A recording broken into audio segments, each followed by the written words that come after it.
이제 우리가 홍염살에 대해서도 지나치게 생각을 하다 보면 새끼가 너무 많아서 그렇게 될 수 있다라고 볼 수 있어요. 그죠? 나쁘게 표현을 하면 우리 부처님께서도 그런 말씀을 하셨잖아요. 왜? 성육이 2개만 있어도 성부를 이루지 못했겠다. 사람은 누구나 자기 종족 보존에 대한 일은 다 이게 있습니다.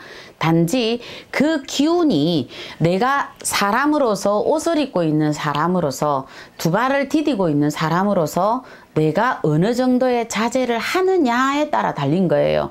그 사람의 관상이 입술 밑에 뭐 점이 있다고 해서 사람이 천상이긴 한데 오히려 또 반듯하게 있는 사람일 수도 있다라는 거예요. 그거는 뭐냐? 그 사람이 스스로 그 억제되어서 눌려왔다라는 거예요. 누구는 특별히 저 사람은 아주 조신해. 아니요. 사람은 다 똑같아요. 단지 그 기운을 내가 이 기운을 누르고 살 뿐이고 사람이기 때문에 자제하고 노력하고 살 뿐이라는 거예요. 그러니까 홍염살이 있으니까 나는 돼 있는 대로 살아도 돼? 이거 아니에요. 혹시 오해하실까 싶어서 제가 잠시 요거는 첨부를 더해서 설명을 드리는 거거든요. 부처님도 힘들다 하셨습니다. 그 힘든 과정 우리 지금 하고 있는 거예요. 하고 있는 거니까 나한테 그런 살이 있어서 내 팔자가 들어와서 내가 밤에 일하러 나가고 내가 이런 장사를 하나보다 생각하지 마시고요. 이거는 내가 지금 못 이겨내어서 내가 이러는 거구나. 그러면 나도 이겨내면 나 역시도 부처님이 될 수 있다. 그렇게 생각해 보시면 어떨까요? 네, 작두신당입니다.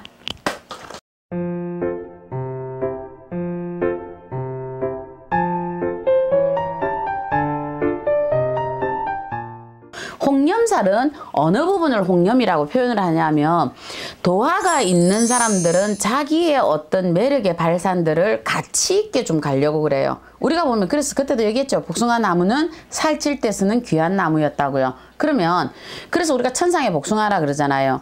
그랬는데 이 홍염살이 있는 사람들은 어떤 거냐면 색이 넘치다 못해 몸으로 간 사람들이에요.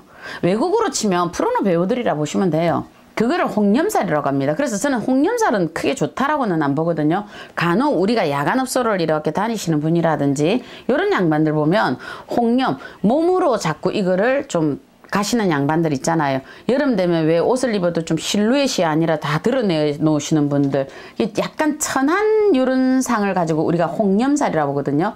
옛날에 그래서 우리가 여자들이 보면 요 입술 위에든가 입술 밑에든가 점 찍으면 뭐 여자가 새끼가 그런다. 옛날에 뭐 관상으로 볼 때는 그렇게 얘기를 했거든요. 그거는 뭐냐 하면 그 새끼가 이 사람이 도화살로 오는 게 아니라 저 사람이 몸으로 오는 살. 그래서 사실은 입 주변에 점을 찍는 거는 뭐냐 하면 입은 우리가 관상을 여자들을 관상으로 볼 때 다 자궁하고 똑같이 보는 거죠. 그래서 요 주위에 점을 찍는 거는 뭐냐면 명기라는 뜻이에요. 이게. 그래서 요거는 천상이라 봤던 겁니다. 그러니까 요거는 홍염살을 가지고 있는 사람들한테 요렇게 살을 두는 거예요. 그래서 입술 주위에 점 저는 찍지 말아 하거든요. 가정부인들이요. 왜 그런 걸 찍어요? 그거는 전혀 우리가 아름답게 보거나 이렇게 보는 게 아니라 남자들이 누구나 진하게나 추파를 던질 수 있는 상이 된다. 그래서 이 점 주위에 했잖아요. 맞는 몸매가 대표적으로 그렇게 돼 있죠.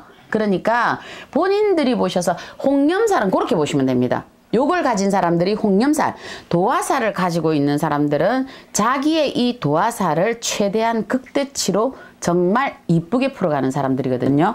그러니까 내가 도화에 대해서 홍염이나 이런 부분들도 홍염을 가지고 있는 거는 이게 많을 때 이런 경우가 나옵니다. 그 살이 이 사람이 뭐 닭띠인데 신유일주더라. 그런데 이 사람이 뭐 난 날이 저기 뭐 쥐띠더라. 그런데 이 사람이 난시가 뭐 올 이거더라. 이렇게 보면 우리가 홍염살, 사주를 보시더라도 어떤 게 있어서 도화라 봅니다. 홍염이라 봅니다. 이거는 설명해 주거든요. 우리들이. 저희들이 설명 안 해주는 거 아니에요. 요렇게 해서 도화살이라고 설명을 해드리는 겁니다. 그래 요런 거는 궁금하시면 보시면 됩니다. 라고 설명을 해드리거든요.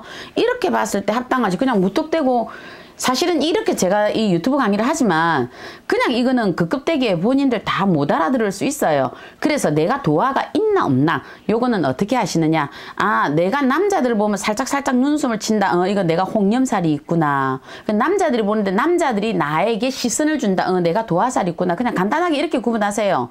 그렇게 구분하는 게 맞고 내가 남자들한테 살짝 코웃음을 친다? 내가 살짝 눈웃음을 친다? 아 이렇다면 내가 사주에 이런 게 있구나. 그래서 내가 남자로 해서 평생 구설수에 휘둘리구나. 그래서 내가 서방만 갈아채우구나. 이런 경우가 있습니다. 우리가 점사를 볼 때 그런 사람들 여자분들 오시면 그러거든요. 제가 재혼해도 괜찮을까요? 예, 3혼해도 안 되고 4혼해도 안 됩니다. 사람만 바뀔 뿐 똑같은 상황 또 옵니다. 이거는 뭐 때문에 그럴까요? 제가 사주에 도화살이 있다더만 사주가 들어봤어. 아니요. 사주가 들어온 게 아니고 당신 성격이 문제입니다. 그럽니다.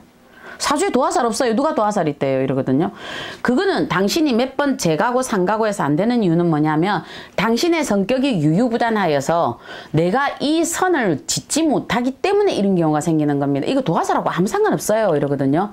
이거는 당신이 문제니까 당신만 바로 잡으면 재혼하고 사혼해도 당신이 좋은 배필을 만날 수 있다. 이래 얘기를 해드리는 겁니다. 그러니까 다시 한번 도화나 홍염에 대해서 우리가 정확하게 알고 내가 이런 것이 있다라고 하면 내가 문제구나 생각을 하시고 바꿔보는 경우도 괜찮지 않을까요? 예, 작두신단에서 설명한 홍염살이었습니다.